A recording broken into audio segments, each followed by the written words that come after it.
Good evening. Welcome to Hindi is Easy. Today we are going to do the reading of the lesson सादगी के अप्रतिम उदाहरण लाल Bahadur Shastri. Lesson 6 Class 6 Vani Hindi Patmala. If you still not subscribe my channel, please subscribe my channel and recommend among your friends circle. If you have any clarification or feedback, please put in the comment section. I surely reply back. If you like the video or the video is useful for your learning, please click the like button. Your subscription and like will motivate me to add more videos. सादगी के अप्रतिम उदाहरण. सादगी ना simplicity. अप्रतिम means there is no one to compare for this person. Lal Bahadur Shastri. He was very great and simple person that we cannot compare anyone else in front of his simplicity. Uttar Pradesh के वाराणसी बनारस के नाम से भी जाना जाता है. जिले से 7 मील दूर मुगल सराय नामक स्थान पर एक कायरस्थ परिवार में लाल बहादुर शास्त्री का जन्म 2 अक्टूबर 1904 को हुआ. लाल बहादुर शास्त्री के पिता का नाम शारदा प्रसाद श्रीवास्तव, माता का नाम दुलारी था. परिवार में सबसे छोटा होने के कारण लाल बहादुर शास्त्री को नन्हे के नाम से पुकारते थे. पिता प्राथमिक विद्यालय में शिक्षक थे. नन्हे के सिर पर पिता का साया बहुत दिनों तक नहीं रह पाया. जब नन्हे की अवस्था 18 महीने की थी तभी पिता का निधन हो गया. नन्हे का पालन पोषण ननिहाल और मौसा के परिवार में हुआ.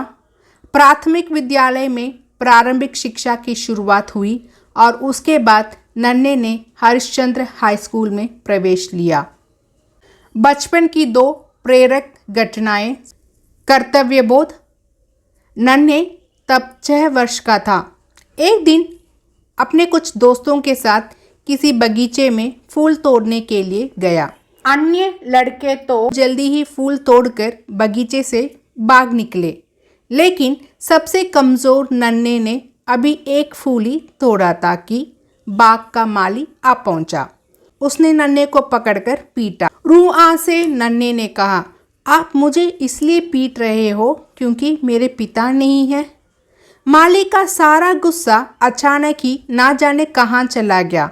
उसने नन्हे से कहा, तुम्हारे पिता नहीं हैं, अब तो तुम्हारी जिम्मेदारी और बढ़ जाती है. माली की ये बात नन्हे के जीवन का आदर्श हो गई. स्वाभिमान. एक बार नन्हे अपने साथियों के साथ गंगा नदी के पार मेला देखने गया. शाम को लौटते समय उसके पास नाव का किराया देने के लिए पैसे नहीं थे.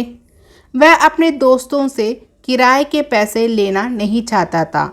उसने दोस्तों से कहा कि वह कुछ देर और मेला घूमना चाहता है, कुछ देर बाद आ जाएगा. तब दोस्त नाव में बैठकर चले गए. तब उसने अपने कपड़े उतारे और उन्हें सिर पर लपेटने के बाद गंगा नदी के लगभग आधे मील लंबे पाट को तैरकर पार किया. ये घटना नन्हे की स्वाभिमानी होने का सबूत है. शास्त्री हो जाना. हरिश्चंद्र हाई स्कूल के बाद लाल बहादुर के काशी विद्यापीठ से संस्कृत की पढ़ाई की. शास्त्री की उपाधि मिलने के बाद उन्होंने अपने नाम के आगे जाति बोधक शब्द श्रीवास्तव को हटा दिया और शास्त्री लिखना शुरू किया.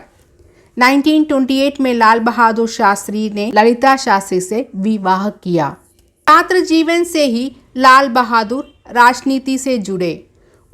उनके मार्गदर्शकों में पुरुषोत्तम दास टंडन, गोविंद वल्लभ पंत और पंडित जवाहरलाल नेहरू प्रमुख थे.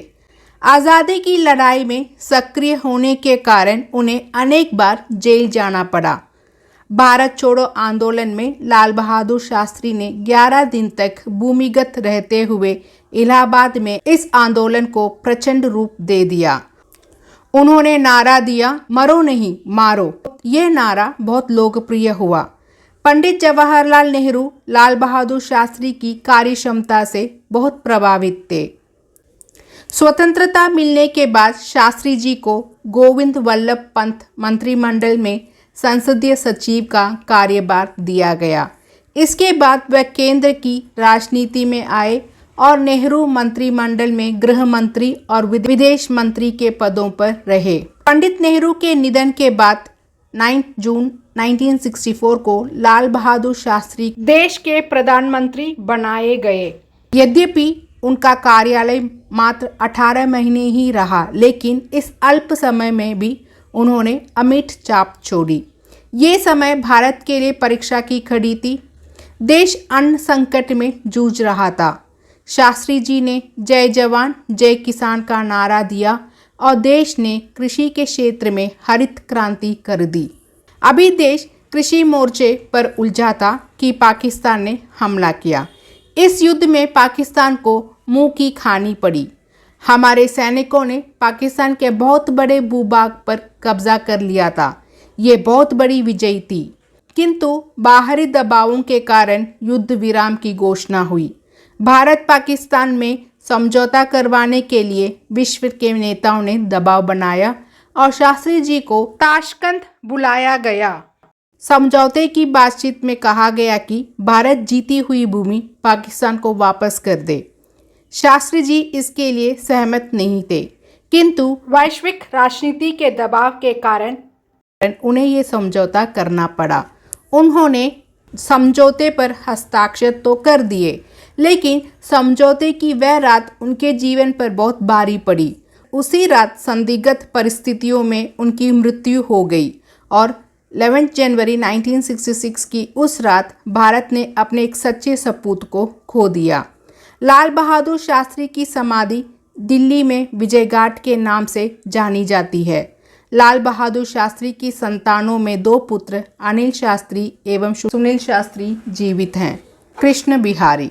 In the next video, we'll see the line by line explanation. Thank you, students.